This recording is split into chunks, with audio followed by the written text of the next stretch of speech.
Hi guys, we're here again for another easy makeup video. Today I'm gonna do 5 makeup challenge. What if you only have to bring 5 makeups with you? If you're a beginner or overwhelmed with so many products showing up in the market, or you're traveling, or you're in a hurry, this video is for you.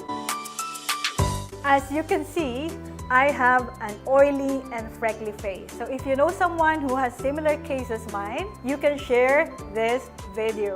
The number one thing is the foundation. It offers coverage, smooth effect, or illusion. I love to use the silicone sponge. Sometimes I skip my primer because this is a 5 makeup challenge. So I can live without the primer but not without sunscreen. If you have an oily skin, you have such big pores. After I use the silicone sponge, I pat it with a wet sponge just to give that airbrush effect. I love to pat it in the middle, in my eyes. It feels so cold. It's just like relaxing my eyes. If I needed more to cover, I just did like tiny bit just to give extra coverage for this thing right here. See? It's getting better. This also acts as concealer. The second thing is this contour stick. You can contour your face in so many ways. That one I'll do a separate video. But for this video, I would prefer again this stick. I'll show you how versatile this one is. Obviously, I have big cheeks and puffy face, so I need to contour. Just like in my tutorial number 2, how to contour. So I'm doing it again.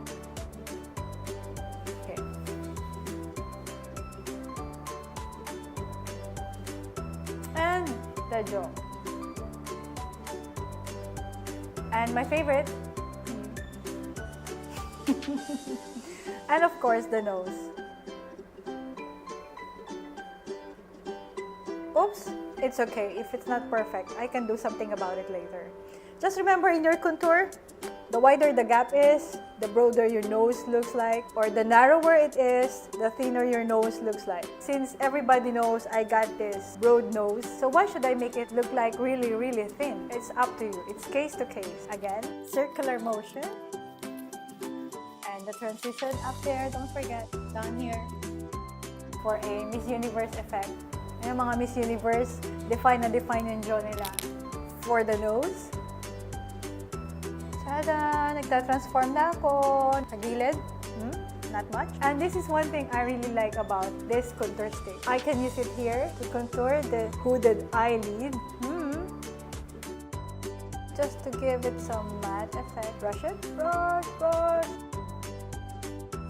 Don't forget to bridge the eyebrows with your nose. And here's one more. Since this is a 5 makeup challenge, I'm gonna use this also for my eyebrows because I have to match the color of this with my hair.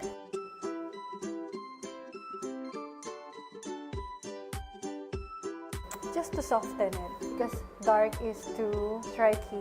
Lighter shades like brown offers your face a softer effect. That's why when I'm in the office or in a travel, I make sure I have this stick. So useful.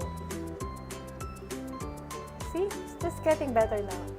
It doesn't have to be perfect because you're just going outdoor. You're gonna sweat anyway. It's just very important that people think you're pretty all the time. And for me, always picture ready. That's the most important thing. So whatever is the excess, you just put it there.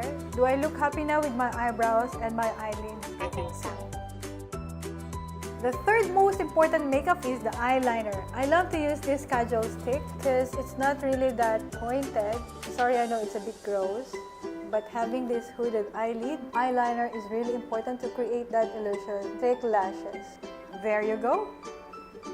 The fourth most important makeup is the mascara. Of course, to create the illusion that you have thick lashes. I can skip that curler, but not the mascara. Say this versus this. Also, you can strike sideways. See now the big difference? Kumalat. The touch. Have to dry. And obviously, I'm almost done now. And last makeup, but not the least, is the lipstick. I always choose this magic lipstick. Why? Because it really stays long even if you eat all day. It's there. That it's like you're just really pretty all day. See? Looks so natural. So let's line it on the sides. Just to tidy up the sides. There, there.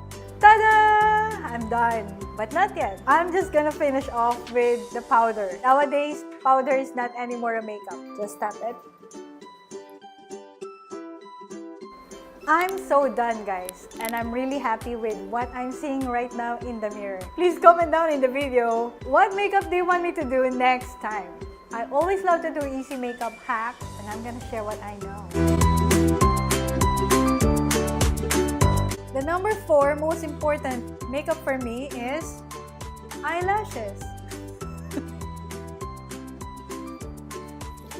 So please like, subscribe, and share, and comment down in the video what makeup